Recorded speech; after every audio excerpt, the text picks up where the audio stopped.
Captain Penny and the flying train one rainy afternoon. Penny was helping his grandfather clean the attic.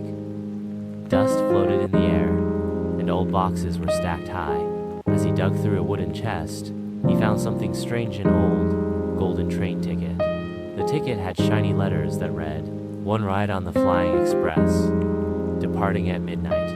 Penny showed the ticket to his grandfather, but he only smiled and said, "Ah, I had one just like that when I was your age. Maybe it's waiting for you now." That night, as Penny lay in bed, a soft chug-chug sound filled the air. He looked outside his window and gasped. A huge train, glowing with silver lights, floated in the sky.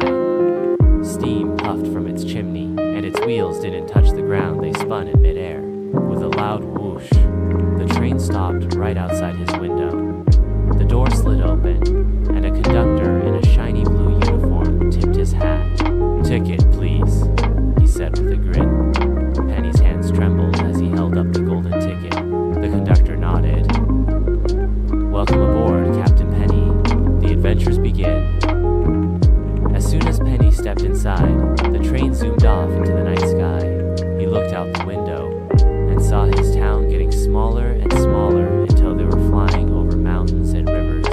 The train had many strange passenger-stalking owls, glowing jellyfish, and even a tiny dragon wearing glasses. They were all travelers of the night, going to magical places.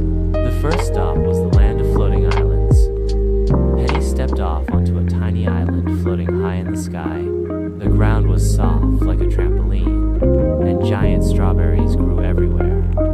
A friendly fox wearing a scarf guided him through a maze of fluffy clouds. Next, the train took him to the sea of twinkling stars. The water shimmered like the night sky, and Penny got to row a boat made of moonlight. A school of flying fish jumped around him, their scales sparkling like diamonds. Finally, they reached the clock tower of time, where Penny met an old man who controlled all the clocks in the world. "Would you like to see a moment from the past?" the man asked. Penny nodded, and the old man showed him a memory his grandfather as a little boy, riding the same flying train. Time to return. As the night neared its end, the conductor called out, "Last stop home." The train whooshed through the sky, and before Penny knew it, he was back at his bedroom window. "Thank you for riding the Flying Express," the conductor said, tipping his hat. "Until next time, Captain Penny." With a poof, the train disappeared, leaving only a tiny silver whistle in Penny's hand. He smiled, knowing that one day he might hear the chug-chug again, and another adventure would begin.